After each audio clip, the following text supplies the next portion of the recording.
Donc bonjour Laurence, bonjour Angélique. Merci de répondre aux questions de Trailers. Alors on a souhaité véritablement vous avoir toutes les deux parce qu'on voulait avoir des réponses un peu concrètes sur la gamme sous-vêtements Kalenji, notamment pour les femmes. Donc on sait que Kalenji a développé une large gamme de sous-vêtements féminins. Donc on peut en déduire que le confort et le bien-être de la runneuse est une priorité pour la marque, du coup? Bien sûr, au même titre que la chaussure est un produit important pour la marque, puisque la protection du coureur ou de la coureuse passe avant tout par une bonne chaussure de running. Mais il ne faut pas oublier que pour la femme, l'impact de la course à pied est très important sur la poitrine. Donc il est nécessaire de porter une attention toute particulière aux sous-vêtements, puisque ça fait partie de la protection de la coureuse, au même titre qu'une chaussure peut l'être. Alors, la poitrine de la femme, on le sait, est soumise à une forte sollicitation mécanique pendant la course. Donc du coup, quelles ont été vos pistes de réflexion par rapport justement à ces nouveaux produits?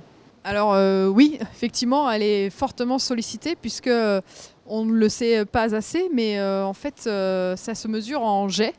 Donc on a la chance de travailler avec le Decathlon Sports Lab, notre service de recherche et développement, et on sait aujourd'hui qu'un sein, lorsqu'il est nu, en situation de course à pied, il peut prendre jusqu'à 10 jets.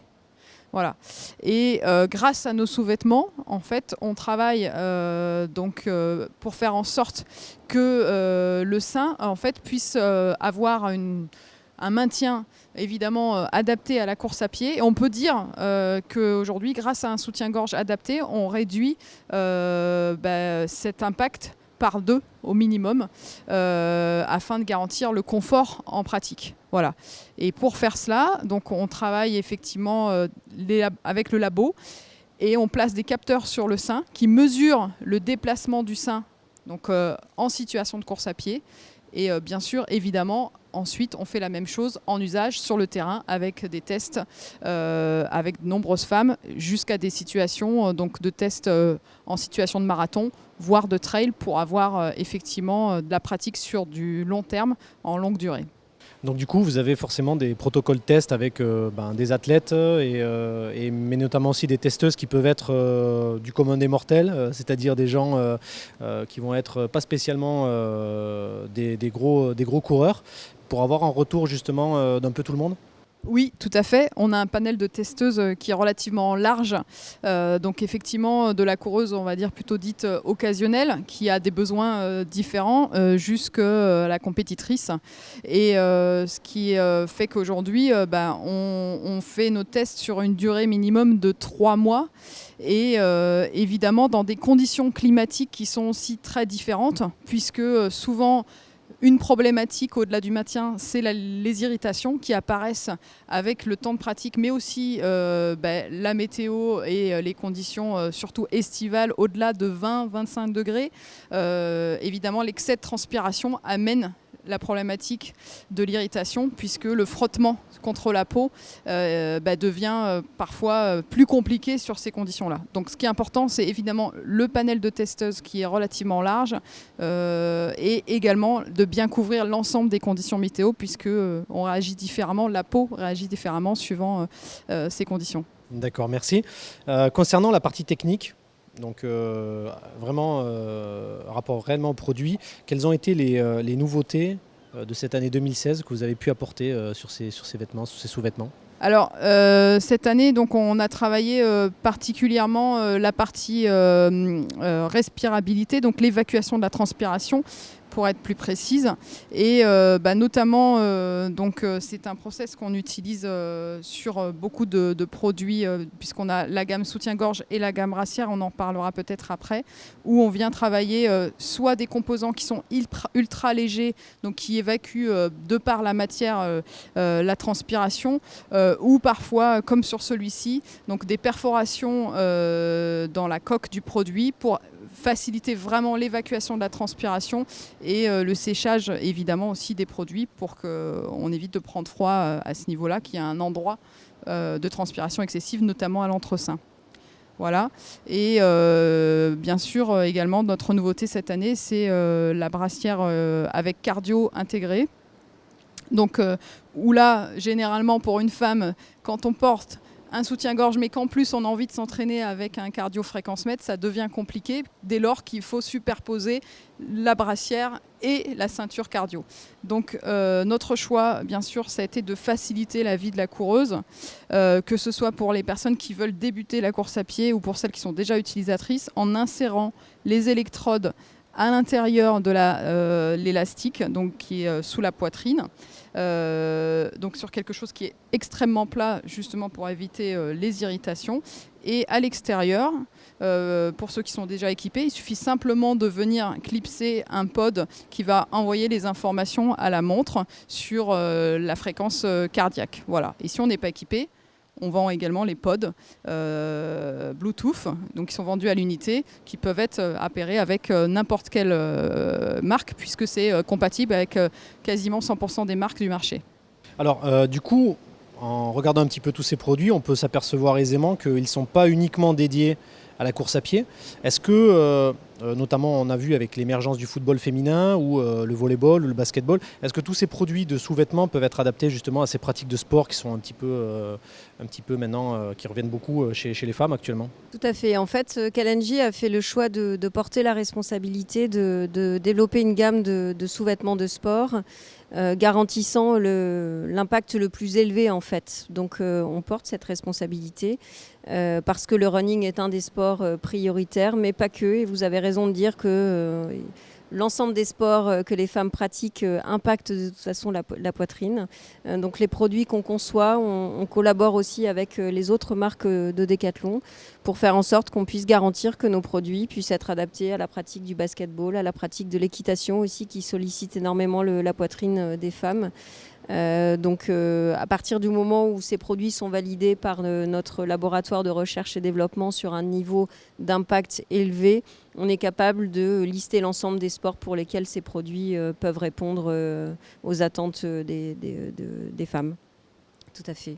Alors l'aspect design a été particulièrement revu cette année. Est-ce que, en effet, vous avez des équipes dédiées pour le design et quelles ont été justement les pistes de design? Est-ce que vous inspirez d'autres modèles existants? Est-ce que la mode a une influence un petit peu sur les modèles? On sait que maintenant les brassières sont devenues un peu un accessoire de mode aussi, faut le dire. Donc est-ce que pour vous, l'équipe design a vraiment été aussi important sur ces développements? Bien sûr que la mode influence le sport et le sport influence la mode. Donc nos designers sont très attentifs à ce qui se passe. Et puis le sous-vêtement de sport évolue parce que les femmes n'avaient pas forcément l'habitude d'acheter des produits de sport et quand on les a écoutées, elles nous ont souvent dit que ok, les soutiens-gorge de sport maintiennent la poitrine mais c'est pas très agréable et c'est pas très beau. Donc on a aussi voulu que le design ne soit pas simplement au service de la fonction mais aussi au service de l'esthétique. La capacité à avoir un sous-vêtement qui maintient très bien mais sans écraser la poitrine. Donc ce type de produit met en valeur la silhouette de la femme par un galbe de la poitrine bien plus esthétique qu'un soutien-gorge classique. Et puis le soutien-gorge ne se cache plus puisque ça fait partie intégrante de la panoplie des runneuses et on a aussi des runneuses qui courent en brassière sans forcément avoir de débardeur ou de t-shirt. Donc ce produit il doit être esthétique et c'est la raison pour laquelle on voit apparaître beaucoup de produits qui sont en panoplie complète avec le textile et que ce produit fait partie intégrante de la panoplie de la runneuse bien sûr. Et elles auront je pense plus envie de les montrer si ces produits sont beaux.